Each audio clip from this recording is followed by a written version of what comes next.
ఒక్క క్షణం మీ కళ్ళు మూసుకుని మీ హృదయాన్ని ఒక్కసారి ప్రశ్నించుకోండి. నేను నిజంగా సంతోషంగా ఉన్నానా? లేదా మీ సంతోషం ఒక ఫోన్ కాల్ కోసం ఎదురుచూస్తోందా? ఒక మెసేజ్ కోసం మీ కళ్ళు అలసిపోతున్నాయా? మీ జీవితంలో ఉన్న ఆ ఒక్క వ్యక్తి మీతో సరిగ్గా మాట్లాడకపోతే మీ రోజంతా నరకంగా మారుతోందా? నమస్కారం. మీరు వెనక అవును ఇది నా కథే అని అనుకుంటుంటే ఈరోజు నేను మీతోనే మాట్లాడుతున్నాను. మీరు ఒంటరి కాదు. మనలో చాలామంది ఏదో ఒక సమయంలో ఈ భావోద్వేగ సుడిగుండంలో చిక్కుకున్నవారే. మన సంతోషం, మన మనశ్శాంతి, మన ఆత్మవిశ్వాసం అన్నీ ఎవరో ఒకరి చేతుల్లో పెట్టేస్తాం. వాళ్లు నవ్వితే మనకు పండగ, వాళ్లు ముభావంగా ఉంటే మనకు నరకం. మనం దీన్ని ప్రేమ అనుకుంటాం, అంకిత భావం అనుకుంటాం. కాని నిజం చెప్పాలంటే ఇది ఒక రకమైన బానిసత్వం, భావోద్వేగ బానిసత్వం. ఎప్పుడైతే మీ అంతర్గత శాంతికి కీ వేరేవాళ్ల జేబులో ఉంటుందో మీరు ఎప్పటికీ స్వతంత్రులు కాలేరు. బయటి ప్రపంచానికి మీరు ఎంత ధైర్యవంతులుగా కనిపించినా లోపల మాత్రం ఆ వ్యక్తి ప్రవర్తనపై ఆధారపడిన ఒక చిన్న పిల్లవాడిలా భయపడుతూనే ఉంటారు. ఎవరైనా మన జీవితంలోండి దూరమైనప్పుడు లేదా మనం ఆశించినంత ప్రేమను తిరిగి ఇవ్వనప్పుడు మన ప్రపంచం ఎందుకు కూలిపోతుంది? గుండె బద్దలైనంత నొప్పి ఎందుకు కలుగుతుంది? ఎందుకంటే మీరు వారిని కేవలం ప్రేమించలేదు, మీరు వారిపై మీ జీవితాన్ని నిర్మించుకున్నారు. పునాది కదిలితే భవనం కూలక తప్పదు కదా. ఈరోజు ఈ నొప్పికి ఒక శాశ్వత పరిష్కారాన్ని వెతుకుదాం. ఈ పరిష్కారం నేను చెబుతున్నది కాదు. కొన్ని వేల సంవత్సరాల క్రితం కురుక్షేత్ర యుద్ధభూమిలో భావోద్వేగాలతో కుంగిపోయిన అర్జునుడికి ఆ జగద్గురువు శ్రీకృష్ణుడు అందించిన అమృతధార భగవద్గీత. ఈ ప్రయాణంలో నాతో కలిసిరండి. మనుషులపై ఆధారపడటం ఆపేసి మన సంతోషాన్ని మనలోనే ఎలా వెతుక్కోవాలో తెలుసుకుందాం. Understanding attachment. అటాచ్మెంట్ అనే వల. భగవద్గీత కేవలం ఒక మత గ్రంథం కాదు, అది ఒక గొప్ప మానసిక శాస్త్రం. మనం ఎదుర్కొంటున్న ఈ సమస్యకు మూల కారణాన్ని కృష్ణుడు ఒక్క పదంలో చెప్పాడు: సంగం లేదా అటాచ్మెంట్. మనం ప్రేమకు అటాచ్మెంట్కు మధ్య ఉన్న సన్నని గీతను తరచుగా చెరిపేస్తుంటాం. ప్రేమ స్వేచ్ఛనిస్తుంది, కాని అటాచ్మెంటా? అది బంధిస్తుంది. ప్రేమలో నువ్వు సంతోషంగా ఉంటే చాలు అనే భావన ఉంటుంది, కాని అటాచ్మెంట్లో నువ్వు నాతోనే సంతోషంగా ఉండాలి, నా పద్ధతిలోనే ఉండాలి అనే డిమాండ్ ఉంటుంది. శ్రీకృష్ణుడు గీతలో అధ్యాయం 2 శ్లోకం 62-63లో ఈ పతనం ఎలా మొదలవుతుందో చాలా అద్భుతంగా వివరిస్తాడు. ధ్యాయతో విషయాన్ పుంసః సంగస్తేషు పజాయతే, సంగాత్ సంజాయతే కామః, కామాత్ క్రోధోభిజాయతే. దీని అర్థమేమిటంటే, మనం ఎప్పుడైతే ఒక వ్యక్తి గురించి లేదా ఒక వస్తువు గురించి అదే పనిగా ఆలోచిస్తామో వారిపై మనకు ఒక ఆసక్తి, అటాచ్మెంట్ కలుగుతుంది. ఆ అటాచ్మెంట్ ముదిరితే అది కామం లేదా డిజైర్గా మారుతుంది. అంటే వారు మనకు ఖచ్చితంగా కావాలి, మనకు నచ్చినట్లే ఉండాలి అనే బలమైన కోరిక. ఎప్పుడైతే ఆ కోరిక తీరదో, అంటే ఆ వ్యక్తి మన అంచనాలకు తగ్గట్టు ప్రవర్తించరో, అప్పుడు క్రోధం లేదా తీవ్రమైన నిరాశ పుడుతుంది. ఆ కోరిక నెరవేరకపోతే వచ్చే ఆ కోపమే మన విచక్షణను నాశనం చేస్తుంది. చివరికి అది మన పతనానికి దారితీస్తుంది. ఉదాహరణకు, మీరు ఒక వ్యక్తిని మీ జీవితంలో అత్యంత ముఖ్యమైన స్థానంలో ఉంచారు. వారు లేకుండా మీరు లేరు అనుకున్నారు. ఇది సంగం, అటాచ్మెంట్. దీనివల్ల వారు ప్రతిరోజూ మీతో మాట్లాడాలి, మీకు మాత్రమే ప్రాముఖ్యత ఇవ్వాలి అనే కోరిక పుట్టింది. ఏదో ఒక రోజు వారు పని ఒత్తిడి వల్లో మరొక కారణంతో మీకు సమయం ఇవ్వలేదు. అప్పుడేమవుతుంది? మీకు విపరీతమైన కోపం, ఆ వెంటనే భరించలేని బాధ కలుగుతాయి. నన్ను ఎవరూ అర్థం చేసుకోవట్లేదు, నాకు ఎవరూ లేరు అనే భ్రమలోకి వెళ్ళిపోతారు. చూశారా? సమస్య ఆ వ్యక్తిలో లేదు, సమస్య మీరు వారిపై పెంచుకున్న అతి అంచనాలలో ఉంది. కృష్ణుడు ఇక్కడ మనకొక కఠినమైన సత్యాన్ని బోధిస్తున్నాడు. ఈ ప్రపంచంలో ఏదీ శాశ్వతం కాదు, ఏ బంధమూ శాశ్వతం కాదు. మనం నదిలో ప్రయాణిస్తున్నప్పుడు ఒక పడవలో కొందరిని కలుస్తాం, కొంత దూరం కలసి ప్రయాణిస్తాం, కాని ఎవరి గమ్యం వస్తే వారు దిగిపోతారు. అంతమాత్రాన మనం ప్రయాణాన్ని ఆపేస్తామా? లేదు కదా. కాని జీవితంలో మాత్రం ఎవరైనా మన పడవ దిగి వెళ్ళిపోతుంటే మనం నదిలో దూకేయడానికి సిద్ధపడుతున్నాం. మనం ఇతరుల భుజాలమీద మన సంతోషమనే భారాన్ని పెడుతున్నాం. అది వారికి బరువుగా అనిపించి వారు పక్కకు తప్పుకుంటే మనం కింద పడిపోతున్నాం. కృష్ణుడేమంటాడంటే, బంధాలను తెంచుకోమని కాదు, బంధనాల నుండి విముక్తి పొందమని. ప్రేమించు, సేవించు, కాని ప్రతిఫలాన్ని ఆశించకు.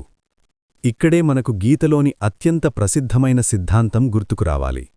కర్మణ్యేవాధికారస్తే మా ఫలేషు కదాచన. మన అధికార పరిధిలో ఉన్నదేమిటి?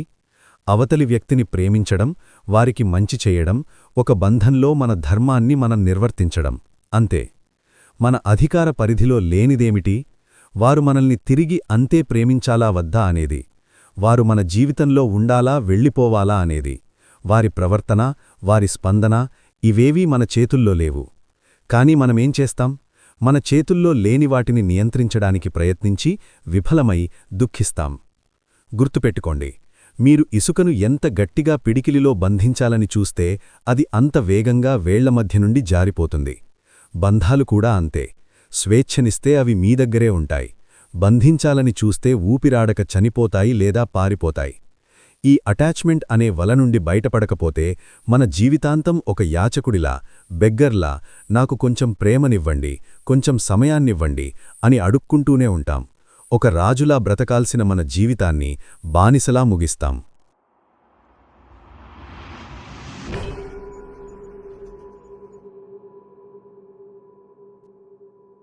సరే, సమస్య ఏమిటో అర్థమైంది. ఆధారపడటం వల్ల వచ్చే నష్టం తెలిసింది. మరి దీని నుండి బయటపడటం ఎలా? కృష్ణుడు దీనిక్కూడా మార్గం చూపించాడు. ఈ భావోద్వేగ ఆధారపడటం, ఇమోషనల్ డిపెండెన్సీ నుండి బయటపడటానికి 2 శక్తివంతమైన మార్గాలున్నాయి. మార్గం 1, స్వధర్మం మరియు లక్ష్యం. Focus on your purpose. కురుక్షేత్రంలో అర్జునుడు ఎందుకు కుప్పకూలిపోయాడు? తన ఎదురుగా ఉన్నది తన తాతలు, గురువులు, బంధువులు అనే మోహం, అటాచ్మెంట్ వల్ల.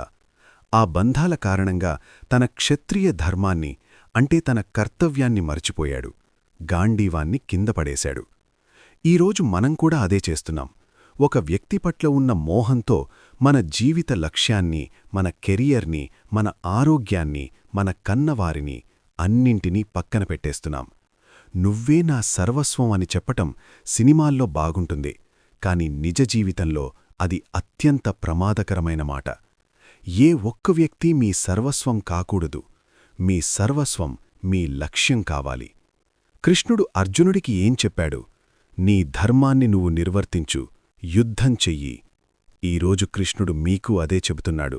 లే, నీ ధర్మాన్ని నువ్వు చెయ్యి. నీ జీవితానికి ఒక అర్థం ఉంది, ఒక పరమార్థం ఉంది.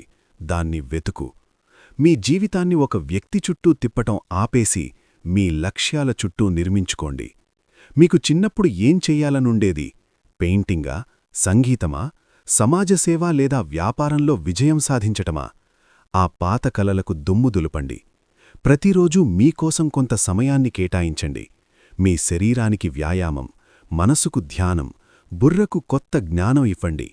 ఎప్పుడైతే మీరు మీ లక్ష్యంతో బిజీగా ఉంటారో, ఎప్పుడైతే మీరు మీ ఎదుగుదలలో నిమగ్నమై ఉంటారో, ఇతరులు మీకు మెసేజ్ చేశారా లేదా, వారు మిమ్మల్ని పట్టించుకున్నారా లేదా అనే చిన్న చిన్న విషయాలు మిమ్మల్ని బాధించవు. ఎందుకంటే మీ దగ్గర ఇప్పుడు అంతకంటే పెద్ద లక్ష్యం ఉంది. మీ జీవితం అనే తోటలో ఒకే ఒక మొక్కను నాటి దానికి మాత్రమే నీరు పోస్తూ కూర్చోకండి. ఆ మొక్క చనిపోతే తోటంతా ఎడారి అవుతుంది. అనేక రకాల మొక్కలను, అంటే అభిరుచులను, స్నేహాలను, కెరియర్, సేవ నాటండి. ఒకటి వాడిపోయినా మరొకటి పూలు పూస్తుంది. మీ తోట ఎప్పుడూ కళకళలాడుతూనే ఉంటుంది. 2. ఉద్ధరేదాత్మనాత్మానం. Be your own best friend. గీతలో 6వ అధ్యాయంలో కృష్ణుడు ఒక అద్భుతమైన మాట చెబుతాడు. బహుశా మానసిక ఆరోగ్యానికి సంబంధించి ఇంత గొప్ప వాక్యం మరొకటి లేదు. ఉద్ధరేదాత్మనాత్మనాం నాత్మానమవ సాధయేత్. ఆత్మ ఇవ హ్యాత్మనో బంధురాత్మ ఇవ రిపురాత్మనః. దీని అర్థం నిన్ను నువ్వే ఉద్ధరించుకోవాలి, నిన్ను నువ్వు ఎప్పుడూ తక్కువ చేసుకోకూడదు. ఎందుకంటే నీకు నువ్వే బెస్ట్ ఫ్రెండ్, బంధువు, మరియు నీకు నువ్వే శత్రువువు. ఎంత గొప్ప మాట! మనం మన బెస్ట్ ఫ్రెండ్ కోసం బయట వెతుకుతాం, నన్ను ఎవరూ అర్థం చేసుకోవట్లేదు అని ఏడుస్తాం. కాని కృష్ణుడంటున్నాడు, అసలు నిన్ను నువ్వు అర్థం చేసుకున్నావా అని. ఒంటరితనం ఎప్పుడనిపిస్తుంది? మీకు మీ సొంత కంపెనీ నచ్చనప్పుడు. మీరు మీతో ఒంటరిగా గడపటానికి భయపడుతున్నారంటే దాని అర్థం మీ లోపల చాలా పరిష్కారం కాని సమస్యలున్నాయని. ఇతరులపై ఆధారపడటం ఆపాలంటే ముందు మీతో మీరు స్నేహం చెయ్యాలి. మిమ్మల్ని మీరు ప్రేమించటం నేర్చుకోండి. సెల్ఫ్ లవ్ అంటే పార్లర్లకు వెళ్లటం మాత్రమే కాదు, మిమ్మల్ని బాధించే ఆలోచనల నుండి మిమ్మల్ని మీరు రక్షించుకోవటం. అద్దంలో చూసుకొని నేను ఎవరికీ తక్కువ కాదు, నా సంతోషానికి నేనే బాధ్యుడిని అని చెప్పుకోండి. మీరు తప్పు చేసినప్పుడు ఒక స్నేహితుడిని ఎలా క్షమిస్తారో మిమ్మల్ని మీరు అలా క్షమించుకోండి. ఎప్పుడైతే మీరు మీ సొంత స్నేహితుడిగా మారతారో అప్పుడు బయటి వ్యక్తుల ఉనికి మీ జీవితంలో ఒక బోనస్ అవుతుంది, అంతేకాని అవసరం, నెసెసిటీ కాదు. వారు ఉంటే సంతోషం, లేకపోతే ఇంకా సంతోషం. ఎందుకంటే మీతో ఉండటానికి మీకు అత్యంత ఇష్టమైన వ్యక్తి అంటే మీరే ఎప్పుడూ ఉంటారు కాబట్టి. మీలోని ఆనందాన్ని మీరు కనుగొన్నప్పుడు మీరు ఒక వెలుగుతున్న దీపంలా మారతారు. ఆ వెలుగును చూసి ఇతరులే మీ దగ్గరకు ఆకర్షితులవుతారు. చీకటిలో ఉన్నవాడు వెలుగు కోసం వెతుకుటాడు, కాని వెలుగుతున్న దీపానికి ఎవరి అవసరం ఉండదు. మీరు ఆ దీపంగా మారాలి. చివరిగా ఒక విషయం స్పష్టంగా చెబుతాను. భగవద్గీత మనల్ని రాతి విగ్రహాల్లా మారమని చెప్పడం లేదు. ఎవరినీ ప్రేమించొద్దు, ఎవరితోనూ మాట్లాడొద్దు అని చెప్పడం లేదు. శ్రీకృష్ణుడి జీవితాన్నే చూడండి. ఆయన అందరినీ ప్రేమించాడు, గోపికలతో ఆడుకున్నాడు, అర్జునుడికి స్నేహితుడయ్యాడు, ద్రౌపదికి అండగా నిలిచాడు. కాని ఏ బంధంలోనూ చిక్కుకుపోలేదు. బృందావనాన్ని వదిలి మధురకు వెళ్లాల్సి వచ్చినప్పుడు ఒక్క క్షణం కూడా వెనుకాడలేదు. ఆయన ప్రేమ పరిపూర్ణమైనది, కాని ఆయన ఎవరిపైనా ఆధారపడలేదు. మనం నేర్చుకోవాల్సింది ఇదే. ప్రేమించండి, కాని అందులో మునిగిపోకండి. సహాయం చెయ్యండి, కాని ప్రతిఫలం ఆశించకండి. బంధాలను గౌరవించండి, కాని మీ ఆత్మ గౌరవాన్ని తాకట్టు పెట్టకండి. ఈ రోజు నుండి ఒక కొత్త ప్రయాణం మొదలుపెట్టండి. మీ సంతోషమనే రిమోట్ కంట్రోల్ని ఇతరుల చేతుల్లోంచి లాగేసుకోండి. ఇకపై ఎవరి మెసేజ్ కోసమో, ఎవరి పిలుపు కోసమో మీ విలువైన కన్నీళ్లను వృధా చేయకండి. మీరు ఈ భూమిమీదికి వచ్చింది ఎవరో ఒకరికి ఆధారంగా బ్రతకడానికి కాదు. మీరొక అద్భుతమైన శక్తి స్వరూపం. మీ లోపల అనంతమైన ఆనందం దాగి ఉంది. దాన్ని వెలికితీయండి. గుర్తుంచుకోండి, యుద్ధం మీ మనసులోనే జరుగుతోంది. గీతాచార్యుడి మాటలను ఆయుధంగా చేసుకోండి. మీలోని బలహీనతను జయించండి. మీ జీవితానికి హీరో మీరే. ఆ హీరోని నిద్రలేపండి. మీరే మీ సంతోషానికి శిల్పి. ధైర్యంగా ఉండండి, స్వతంత్రంగా ఉండండి, ఆనందంగా ఉండండి. జై శ్రీకృష్ణ.